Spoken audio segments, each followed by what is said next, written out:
வணக்கம், good morning, welcome back to Rainman Sri. இது உங்கள் வெங்கடேஷ் எம்எஸ் ரெயின்மேன். இனிய காலை வணக்கம். இது என் தனிப்பட்ட வானிலை அனுமானம். அதிகாரப்பூர்வ வானிலை மற்றும் வானிலை அறிவிப்பு மற்றும் தகவல்களுக்கு இந்திய வானிலை ஆராய்ச்சி மையம் மற்றும் அரசார் அறிவுகளை பின்பற்றுங்கள். நம்ம சேனலை சப்ஸ்கிரைப் பண்ணலைன்னா சப்ஸ்கிரைப் பண்ணிவிட்டு பக்கத்தில் இருக்கிற பெல்லைக்கான் தொட்டு ஆல் நோட்டிஃபிகேஷன் எனேபிள் பண்ணிக்கோங்க மறக்காமல்.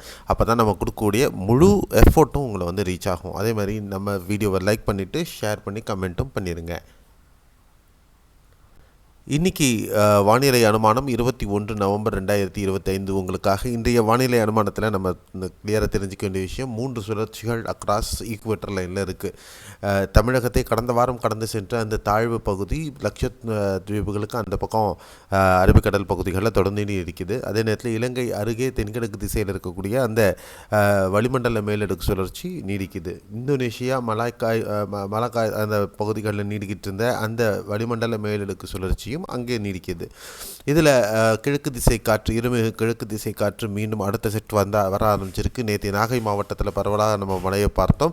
அதே நேரத்தில் இப்போ சென்னை மற்றும் புறநகர் பகுதிகளிலையும் ஒரு சில பகுதிகளில் லேசான மழை லேசானது முதல் மிதமான மழை வரையும் பதிவாகிட்டு வருது. ஸோ இது அடுத்தடுத்து வரக்கூடிய நாட்களில் எப்படி இருக்க போகிறதுங்கிறத நம்ம பொறுத்திருந்து தான் பார்க்கணும். அடுத்து ஏன் அப்படின்னு சொன்னால், இந்த இருவேறு சுழற்சிகள் இலங்கைக்கு தென்கிழக்காகவும் இந்த மலாக்காய்க்கு கிட்ட இருக்கக்கூடிய சுழற்சிகள்லேயும் வானிலை படிமங்கள்கிட்ட ஒருமித்த கருத்தே கிடையாது. ஒவ்வொரு ரன்லேயும் ஒவ்வொரு விதமான அவுட்புட் தொடர்ந்து நம்ம பார்த்துக்கிட்டு இருக்கோம். கடந்த நாட்கள் நம்ம பார்த்துக்கிட்டு இருந்ததில் வட தமிழகத்துக்கும் மத்திய ஆந்திராவுக்கும் தெற்கு ஆந்திராவுக்கும் மாற்றி மாற்றி அந்த நிலை புயலாக மாறுவது நிச்சயமாக இருந்தாலும் அது கடக்கக்கூடிய இடம் பொறுத்தவரையும் எந்த ஒரு அமைப்பினுடைய ஒருமித்த கருத்தும் இல்லை. ஒரு ரனில் மேற்கத்திய கலக்கம் தாக்கம், இன்னொரு இதில் உயரழுத்தத்தின் தாக்கம் என்று மாற்றி மாற்றி வருவதனால அந்த ஜெனிசிஸ் பாயிண்ட்டுன்னு சொல்லக்கூடிய அந்த சுழற்சி தாழ்வு பகுதியாக மாறும் பட்சத்தில் தான் நம்மளால் ஒரு உறுதியாக இது எந்த பகுதிக்கு வரும் அப்படிங்கிறத நம்ம ஒரு கணக்கு வர முடியும். அதனால் அடுத்த ஓரிரு நாட்கள் நம்ம பொறுமையாக இதை கவனிக்க வேண்டிய சூழல் கண்டிப்பாக இருக்குன்னே சொல்லலாம். ஒரு காம்ப்ளெக்ஸான இயர்ன்றதை நம்ம நேற்று வானிலையில் சொன்ன மாதிரி தொடர்ந்து இருக்கிறது அப்படிங்கிறது தான் நம்ம தெரிஞ்சிக்க வேண்டிய விஷயம். கடந்த 24 மணி நேரத்தில் பொறுத்தவரையிலையும் நாகை திருவாரூர்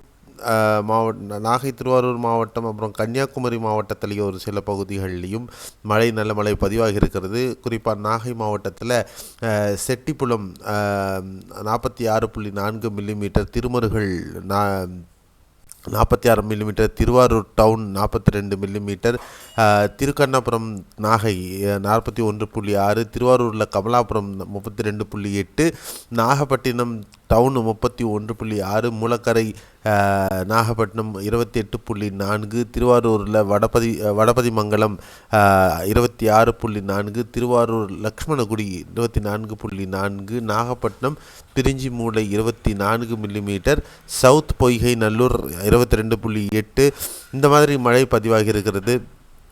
அதே நேரத்தில் தஞ்சாவூர் மாவட்டத்தில் லேசான மழை ஒரு சில பகுதிகள், அதிராமப்பட்டினம் 6.8, அந்த மாதிரி தஞ்சாவூரில் பழமத்தூர் 6.4, இந்த மாதிரி செங்கல்பட்டில் கோவத்தூரில் 5.6 மில்லிமீட்டர் மழையும் பதிவாகி இருக்குது. சென்னையில் ஒரு சில பகுதிகளில் லேசான மழை முதல் இப்போ காலையில் ஒரு சில பகுதிகளில் நல்ல மழை பதிவாக ஆரம்பிச்சிருக்கு.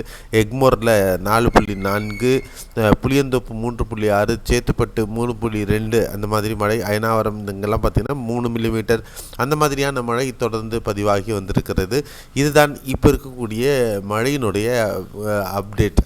அடுத்து 24 மணி நேரத்திற்கு பொறுத்தவரையிலையும் மழை எங்கெங்கே எப்படி இருக்க போகிறது அப்படின்னு பார்த்தோம்னா, முதல்ல கேரளாவில் திருவனந்தபுரம், கொல்லம், பத்தனம்திட்டா, கோட்டயம், இடுக்கி, எர்ணாகுளம், திரிசூர், மலப்புரம், வயநாடு, கோழிக்கோடு மாவட்டங்களில் பரவலாக கனமழையும், ஆலப்புழா மாவட்டத்தில் பலத்த மழைக்கான வாய்ப்பு இருக்குது. பாலக்காடு, கண்ணூர், காசர்கோடில் லேசான மழை ஒரு சில பகுதிகளில் தொடர்வதற்கு சாத்தியக்கூறுகள் இருக்கும்னு எதிர்பார்க்கலாம். ஆந்திராவில் பொறுத்தவரையிலும் திருப்பதி, நெல்லூர், காவாலி, ஓங்கோல் பகுதிகள் சில பகுதிகளில் மிதமானது முதல் கனமழை தொடர வாய்ப்பு இருக்குது.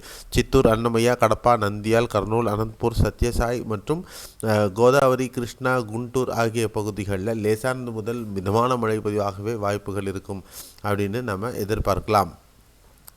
அடுத்து சென்னை தமிழகம் பொறுத்தவரையும் சென்னை, திருவள்ளூர், காஞ்சிபுரம், செங்கல்பட்டு, ராணிப்பேட், வெள்ளூர், திருவண்ணாமலை, விழுப்புரம், பாண்டிச்சேரி, கள்ளக்குறிச்சி, கடலூர், பெரம்பலூர், அரியலூர், மயிலாடுதுறை, நாகை, காரைக்கால், திருவாரூர், தஞ்சை பெரம்பலூர் இந்த மாவட்டங்களில் பரவலாக மிதமான மழை, ஒரு சில பகுதிகளில் கனமழை, அதாவது குறிப்பாக இந்த நாகை வேதாரண்யம் பகுதிகளில் கனமழை இருக்கிறதுக்கான வாய்ப்புகள் இருக்கும். மயிலாடுதுறை மாவட்டத்திலும் ஒரு சில பகுதிகளில் இருக்கும்.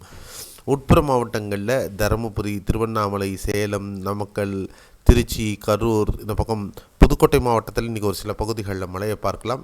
சிவகங்கை, மதுரை, திண்டுக்கல், கரூர், நாமக்கல், ஈரோடு, திருப்பூர், தேனி, கோயம்புத்தூர், நீலகிரி மாவட்டங்கள்லேயும் ஒரு சில பகுதிகளில் மிதமான மழை அல்லது கனமழை கூட இருக்கலாம்.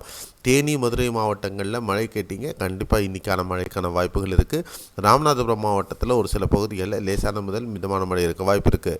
ராமேஸ்வரம் பகுதிகளிலையும் இன்று கனமழைக்கான வாய்ப்பு இருக்குது. விருதுநகர், தென்காசி, தூத்துக்குடி, திருநெல்வேலி அண்ட் கன்னியாகுமரி இந்த தென் தமிழக மாவட்டங்கள் இன்று மிதமான மழை முதல் ஒரு சில பகுதிகளில் கனமழை முதல் பலத்த மழை கூட இருக்கிறதுக்கான வாய்ப்புகள் இருக்கும். ஸோ இன்றைக்கி நம்ம மிக முக்கியமாக கவனிக்க வேண்டியது விருதுநகர், தென்காசி, தூத்துக்குடி, திருநெல்வேலி, கன்னியாகுமரி மாவட்டங்கள் தான். அதே நேரத்தில் கடலோர மாவட்டங்களில் பரவலாக மழை இருக்கிற வாய்ப்பு, உட்புற மாவட்டங்களில் ஒரு சில பகுதிகளாக இருக்கும். அவ்வளோதான். திருப்பத்தூர், கிருஷ்ணகிரி மாவட்டத்தில் மழைக்கான வாய்ப்புகள் சற்று குறைவு. ஒரு சில பகுதிகளில் லேசான மழை வந்தால் பெரிய விஷயம் அப்படிங்கிறது தான் நம்ம இப்போ எதிர்பார்க்கக்கூடிய ஒரு பெரிய அமைப்பாக இருக்கிறது. ஸோ இந்த வீடியோவில் உங்களுக்கு புரிதல்களை கொடுத்துருக்கேன் அப்படிங்கிற நம்பிக்கை, உங்களுக்கு பிடிச்சிருக்குன்ற நம்பிக்கையும் எனக்கு இருக்குது. கண்டிப்பாக லைக் பண்ணி கமெண்ட் பண்ணுங்கள். மறக்காமல் சேனலை சப்ஸ்கிரைப் பண்ணிவிட்டு பக்கத்தில் இருக்கிற பெல்லைக்கான் தொட்டு ஆல் நோட்டிஃபிகேஷன் எனேபிள் பண்ணிக்கோங்க. மேலும் நவ்காஸ்ட் அலர்ட் போன்ற பல அந்நிய தகவல்கள் தொடர்ந்து நம்முடைய ஃபேஸ்புக், ட்விட்டர், இன்ஸ்டாகிராமில் பதிவிடப்பட்டு வருது, வாட்ஸ்அப் சேனல் உட்பட. இதோட லிங்க் எல்லாமே கீழே டிஸ்கிரிப்ஷனில் கொடுத்துருக்கேன்.